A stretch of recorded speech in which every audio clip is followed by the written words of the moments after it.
नमस्कार दोस्तों, मैं हूं सर्वेश यादव और स्वागत है आपका एलिवेट कोचिंग के ऑफिशियल यूट्यूब चैनल पर। दोस्तों, आज 2 अगस्त के टॉपिक की श्रृंखला हम आपके सामने लेके आए हैं। दोस्तों, हमारी वीडियोस थोड़ी लंबी जरूर जाएंगी, लेकिन अगर आप ध्यान दें तो आपको एक प्रश्नों में कई प्रश्नों के उत्तर निहित मिलेंगे, जो आपके आने वाले एग्जामिनेशंस के लिए बहुत ही महत्वपूर्ण साबित होंगे। तो इसलिए मैं बार बार आपसे यही कहूँगा कि मेरी वीडियोस जब भी देखें तो कापी और पेन साथ में लेकर बैठें, क्योंकि जब तक आप खुद के नोट्स नहीं बनाएंगे तब तक आप बेहतर अचीवमेंट नहीं कर पाएंगे।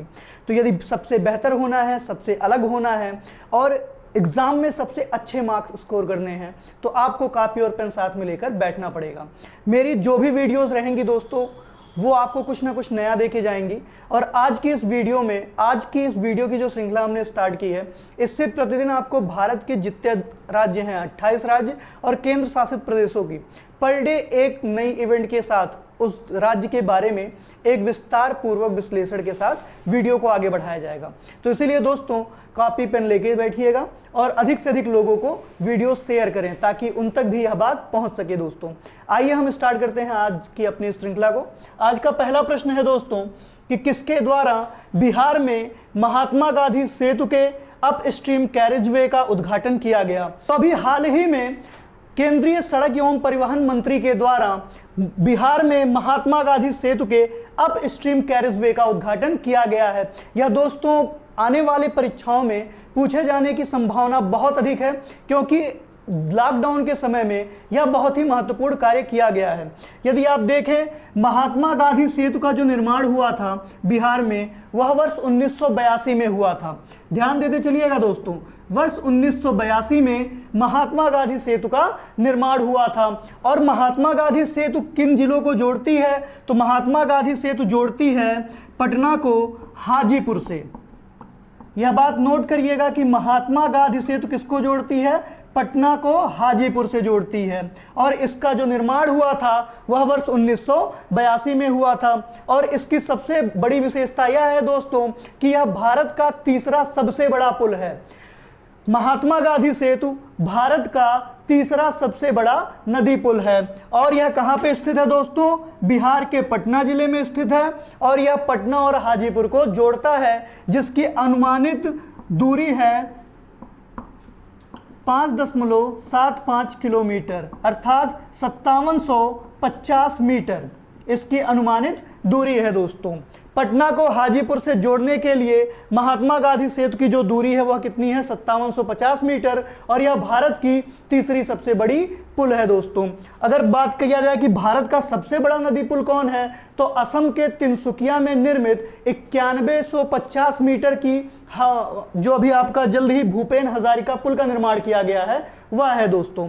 असम के तिनसुकिया जिले में भारत के सबसे बड़े नदी पुल का निर्माण किया गया, जो कि भूपेन हजारिका पुल के नाम से जाना जाता है। और भारत का दूसरा सबसे बड़ा नदी पुल है दिहांग नदी पुल। तो यह दोस्तों आपके एग्जामिनेशंस के लिए इंपॉर्टेंट टॉपिक्स हैं, इसीलिए आप इनको नोट करते चलिए। आपका प्रश्न है कि किसके द्वारा बिहार में महात्मा गांधी सेतु के अप स्ट्रीम कैरेजवे का उद्घाटन किया गया? ऑप्शन है प्रकाश जावड़ेकर, नितिन गडकरी, डॉक्टर हर्षवर्धन या नरेंद्र मोदी जी। तो आपके पास चारों ऑप्शंस में से आपको एक चीज बताया गया है दोस्तों, किसका उद्घाटन किया गया है? महात्मा गांधी सेतु के अप स्ट्रीम कैरेजवे का।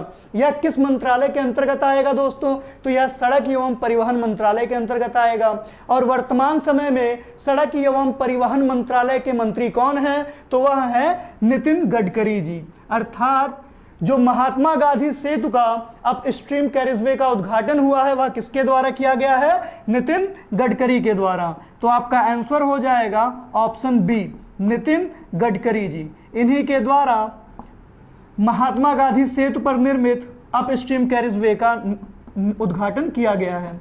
तो इसको नोट कर लीजिए।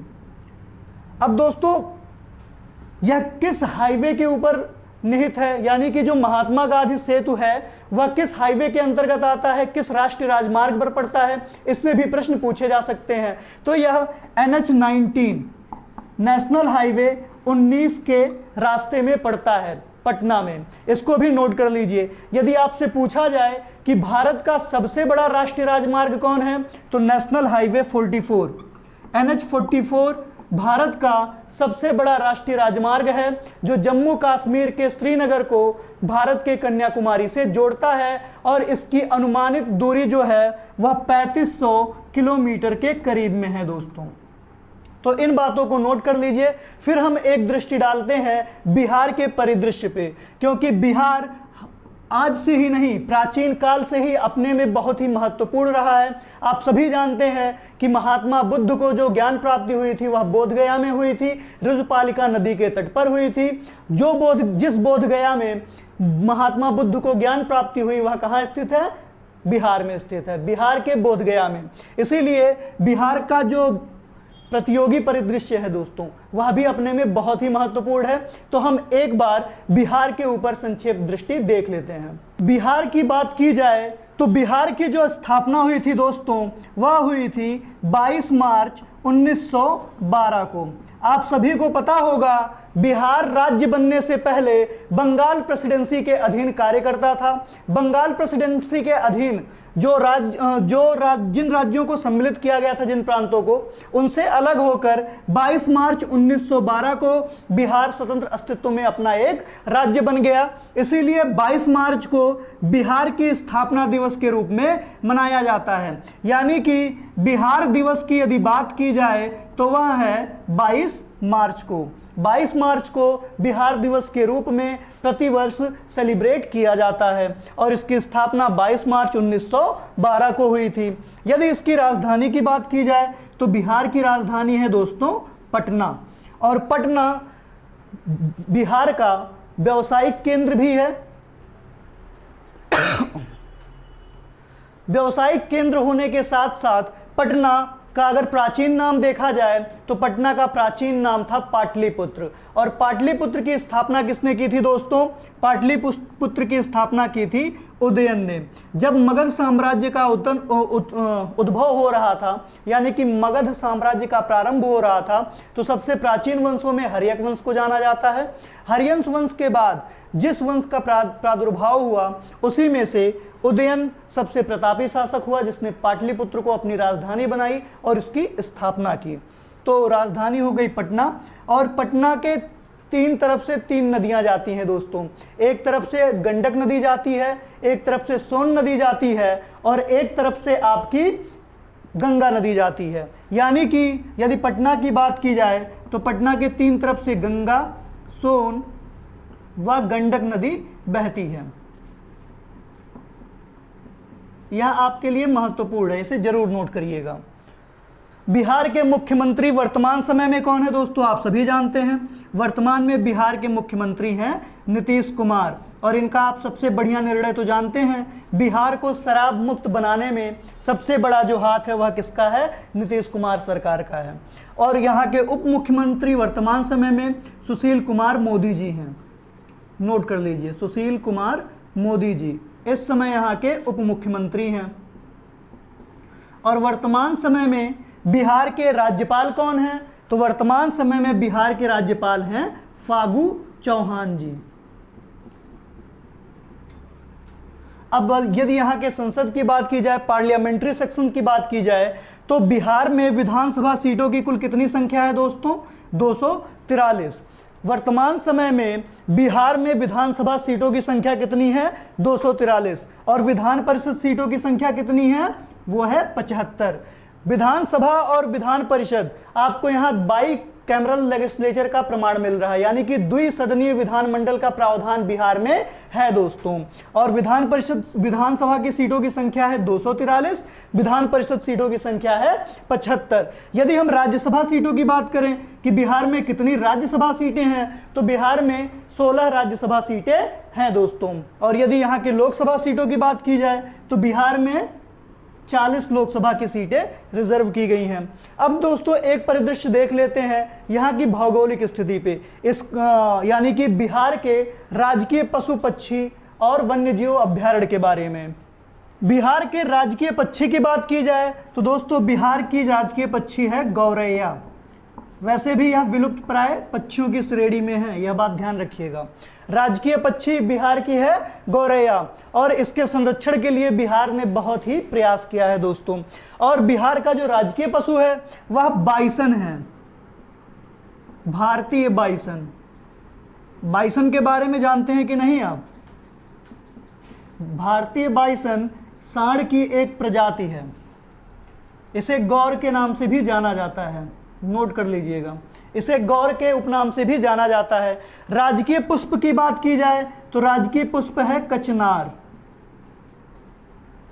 और यदि राष्ट्रीय उद्यान की बात की जाए तो बिहार में सिर्फ और सिर्फ एक राष्ट्रीय उद्यान है जिसका नाम है वाल्मीकि राष्ट्रीय उद्यान।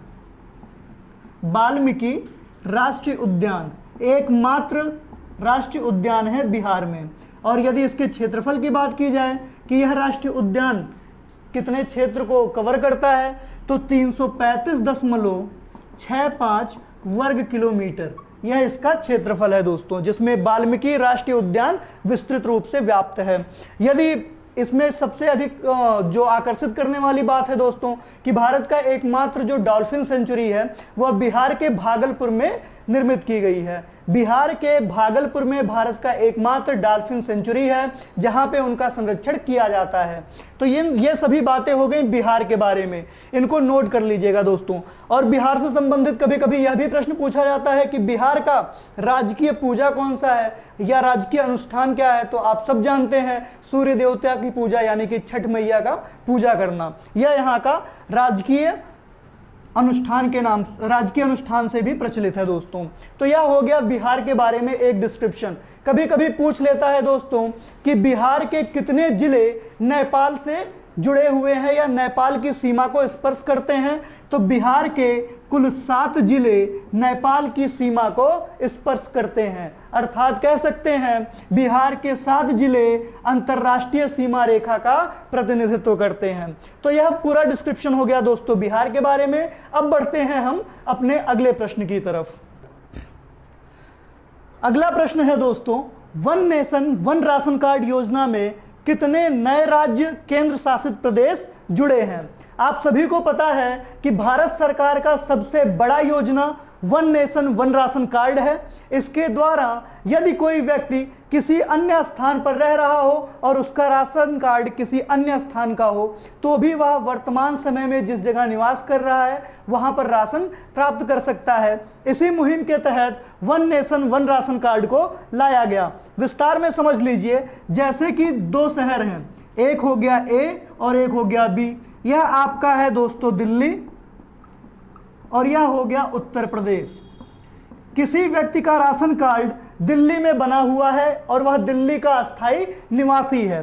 तो दोस्तों यदि किसी कारणवश यह व्यक्ति दिल्ली से उत्तर प्रदेश में शिफ्ट हो जाता है यानी कि उत्तर प्रदेश का रेगुलर निवासी हो जाता है, भले ही कुछ समय के लिए हो, यदि उसके पास दिल्ली में राशन कार्ड बना हुआ है दोस्तों तो दिल्ली में बने राशन कार्ड से ही वह उत्तर प्रदेश में जिस स्थान पर रह रहा है वहां नजदीकी सरकारी दुकान से वह राशन प्राप्त कर सकता है। इसी उद्देश्य से one nation one ration card योजना को लाया गया है। आपसे प्रश्न पूछा गया है कि इस योजना के तहत कितने नए राज्य जुड़े हैं। तो दोस्तों ऑप्शन है आपके पास 7, 5, 4 या 9।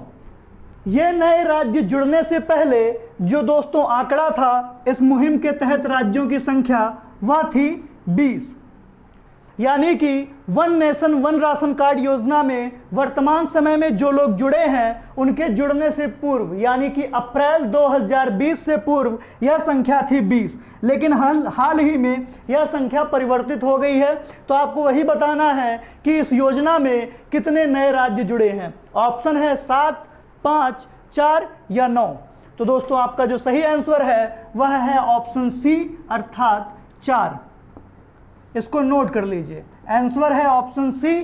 4 नए राज्य one nation one ration card योजना के तहत जुड़ गए हैं और वर्तमान समय में यह संख्या बदलकर हो गई है 24। यानी वर्तमान समय में इस मुहिम के तहत कुल 24 राज्य भारत सरकार के साथ हैं। और 31 मार्च 2022 तक यह डेट है दोस्तों, 31 मार्च 2022 तक पूरे भारत को one nation one ration card scheme के तहत लाने का प्रावधान किया गया है दोस्तों। अब यह जान लीजिए कि one nation one ration card मुहिम के अंतर्गत किया क्या जाना है। तो किसी भी स्थान का निवासी हो भारत के अंदर, वह किसी अन्य स्थान पे होगा तो वह वहाँ पे अपने राशन कार्ड से राशन प्राप्त कर सकता है। इस राशन का जो नियमावली था दोस्तों, वह राष्ट्रीय खाद्य सुरक्षा अधिनियम 2013 के आधार पर कार्य करेगा। और राष्ट्रीय खाद्य सुरक्षा अधिनियम 5 जुलाई 2013 को जो अधिसूचना जारी की, उसमें उसने बताया कि प्रति व्यक्ति 5 किलो हर महीने राशन वितरित किया जाएगा। और यह राशन जो वितरित किया जाएगा उसका अलग अलग रेट होगा और सबसे कम रेट पे यह राशन उपलब्ध कराए जाएंगे। इसमें जो चावल के लिए अनुमानित मानक तय किया गया वह 3 रुपये प्रति केजी तय किया गया है, यानी कि 3 रुपये प्रति किलोग्राम चावल मिलेगा। गेहूं का जो दाम तय किया गया है, जो मूल्य तय किया गया है, वह 2 रुपये प्रति केजी तय किया गया है। और जो अन्य मोटे अनाज हैं उनके लिए 1 रुपये प्रति केजी का प्रावधान किया गया है। इसी मूल्य पर यह राशन वितरित किए जाएंगे। लेकिन वर्तमान स्थिति को देखते हुए, यानी कि जो विश्व में महामारी चल रही है कोविड-19, इस महामारी को देखते हुए भारत सरकार ने माह नवंबर तक पूरी तरह से राशन मुफ्त बांटने का निर्देश जारी किया है। अर्थात जो लोग असहाय हैं, निर्धन हैं, जिनके पास धन की संचित मात्रा नहीं है कि वह अपने जीवन निर्वाह के लिए वस्तुओं का क्रय कर सकें, उनके लिए माह नवंबर तक भारत सरकार ने राशन वितरण प्रणाली को पूरी तरह से मुक्त कर दिया है, मुफ्त कर दिया है, यानी कि यह निःशुल्क ही वितरित किए जाएंगे। तो यह है दोस्तों one nation one ration card योजना का सार। इसको अच्छी तरह से पढ़ लीजिए और एक एक पॉइंट जो मैंने बताया है उसको नोट कर लीजिए। इस योजना के तहत जो 4 नए राज्य जुड़े हैं दोस्तों, उन राज्यों का नाम भी नोट कर लीजिए, क्योंकि यह आने वाले प्रतियोगी परीक्षाओं में पूछा जा सकता है। तो पहला राज्य है दोस्तों मणिपुर, दूसरा राज्य है नागालैंड, तीसरा राज्य है जम्मू कश्मीर और चौथा राज्य है उत्तराखंड। ये 4 नए राज्य one nation one ration card योजना के तहत भारत सरकार के साथ जुड़ गए हैं। और इनके जुड़ने से वर्तमान समय में इस योजना के तहत कुल 24 राज्यों को लाभ पहुंचाया जा रहा है। तो अब बढ़ते हैं दोस्तों हम अपने अगले प्रश्न की तरफ। अगला प्रश्न है, भारत के किस राज्य में अग्नि समाज सेवा का ऑनलाइन पोर्टल शुरू किया गया? दोस्तों बहुत ही ज़्यादा प्रचलित प्रश्न रह चुका है, बहुत ही ज़्यादा हाईलाइटेड रह चुका है, क्योंकि किसी भी राज्य के द्वारा शुरू किया जाने वाला यह पहला ऑनलाइन पोर्टल है अग्नि समाज सेवा। अग्नि समाज सेवा है क्या दोस्तों? अग्नि समाज सेवा वह सेवा है जिसके द्वारा किसी राज्य में जो नई नई इमारतें बनती हैं, चाहे वह व्यावसायिक उद्देश्य से बने या अपने कॉमर्शियल उद्देश्य से, उस उद्देश्य से जो भी इमारतें बनती हैं वह अग्नि रहित हैं, यानी कि वहां पर आग लगने की संभावना कम है। इस बात का एक सर्टिफिकेट जारी किया जाता है अग्निशमन विभाग के द्वारा। उसी रिपोर्ट, उसी ऑनलाइन उसी प्रपत्र को जारी करने के लिए उसकी समीक्षा की जाती है। अब उस समीक्षा में होने वाली देरी से बचने के लिए इसे ऑनलाइन पोर्टल के थ्रू ही सर्टिफिकेट प्रोवाइड किया जाएगा। यानी कि भारत के जिस राज्य के द्वारा अग्नि समाज सेवा प्रारंभ किया गया है ऑनलाइन पोर्टल के रूप में, वह बहुत ही बड़ा प्रयास है किसी भी राज्य को सशक्तिकृत बनाने के लिए। तो दोस्तों आपके पास ऑप्शन है ओडिशा, आंध्र प्रदेश, हरियाणा या पंजाब। तो आपका आंसर है दोस्तों ऑप्शन ए, यानी कि ओडिशा। ओडिशा सरकार ने अग्नि समाज सेवा का शुभारंभ किया है। अपने राज्य में जो इमारतें निर्मित हैं उनको ऑनलाइन पोर्टल के थ्रू ही अग्निशमन रहित विभाग का सर्टिफिकेट प्रोवाइड करने के लिए। तो अभी तक का अग्निशमन विभाग का यह सबसे बड़ा प्रयास रहा है किसी राज्य सरकार के द्वारा। तो यह जो प्रश्न है आने वाले एग्जाम्स में काफ़ी ज़्यादा पूछे जाने की संभावना है। तो इस प्रश्न को नोट कर लीजिए, फिर हम बढ़ते हैं अपने अगले प्रश्न की तरफ। तो बढ़ते हैं अगले प्रश्न की तरफ। अगला प्रश्न है, राष्ट्रीय तालाबंदी के समय एक दिन में सर्वाधिक श्रम प्राप्त करने वाला राज्य या केंद्र शासित प्रदेश है? दोस्तों, राष्ट्रीय तालाबंदी के समय अर्थात इस समय जब लॉकडाउन का समय चल रहा है, उस समय एक दिन में सर्वाधिक श्रम प्राप्त करने वाला भारत का कौन सा राज्य हो गया है? आपके पास 4 ऑप्शन हैं। पहला है दिल्ली, दूसरा है पुदुचेरी, तीसरा है लेह और चौथा है हरियाणा। तो दोस्तों, इस राष्ट्रीय तालाबंदी के समय जो सबसे अधिक श्रम अर्जित करने वाला राज्य बन गया है वह है लेह। और लेह किस राज्य के अंतर्गत आता है दोस्तों? यह आता है लद्दाख के अंतर्गत। यानी लद्दाख का लेह एक दिन में सर्वाधिक श्रम अर्जित करने वाला भारत का प्रथम राज्य बन गया है। इसको नोट कर लीजिए, आपका जो उत्तर होगा वह होगा ऑप्शन सी, यानी कि लेह। दोस्तों, जो लेह ने एक दिन में सर्वाधिक श्रम अर्जित किया है वह मनरेगा प्रोग्राम के तहत अर्जित किया है। और मनरेगा का पूर्ण रूप एक बार आप देख लीजिए। मनरेगा का जो पूर्ण रूप है वह है Mahatma Gandhi national rural employment guarantee act. इसी के तहत भारत का लेह एक दिन में सर्वाधिक श्रम प्राप्त करने वाला राज्य बन गया है। तो यह है दोस्तों लेह के बारे में, जिसने एक दिन में सर्वाधिक श्रम अर्जित किया है। जैसे कि एक श्रम होता है 80 × 10, यानी कि 800 घंटे कार्य करके श्रम अर्जित करने वाला भारत का एकमात्र राज्य बन गया है लेह। ठीक है दोस्तों, यदि रोजगार की बात की जाए कि मनरेगा प्रोग्राम के तहत सबसे अधिक रोजगार किस राज्य ने प्रदान किया, तो दोस्तों भारत का उत्तर प्रदेश राज्य मनरेगा प्रोग्राम के तहत सर्वाधिक रोजगार प्राप्त करने वाला एकमात्र राज्य बन गया है। यह पूरे देश का लगभग 18% रोजगार मनरेगा के तहत प्रदान करता है। तो यह है इस पूरे प्रश्न का सार। अगला प्रश्न है, किस पत्रकार को राजनीतिक रिपोर्टिंग के लिए प्रेम भाटिया पुरस्कार 2020 से सम्मानित किया गया? ऑप्शन है आपके पास रवीश कुमार, दीपांकर घोष, रजनीश जोशी या तनय गुप्ता। दोस्तों, 2020 का प्रेम भाटिया पुरस्कार वितरित कर दिया गया है और यह पुरस्कार दिया गया है दीपांकर घोष को। यानी कि आपका ऑप्शन सही हो जाएगा बी, दीपांकर घोष। दीपांकर घोष को इस साल प्रेम भाटिया पुरस्कार से सम्मानित किया गया है, जो प्रत्येक वर्ष राजनीतिक रिपोर्टिंग के लिए दिया जाता है दोस्तों। तो आज की सीरीज का यह पूरा विश्लेषण कंप्लीट होता है दोस्तों। यदि आपको वीडियो अच्छी लगी हो तो लाइक करिए, शेयर करिए और अधिक से अधिक लोगों को हमारे साथ जोड़ने का प्रयास करिए। बहुत बहुत धन्यवाद।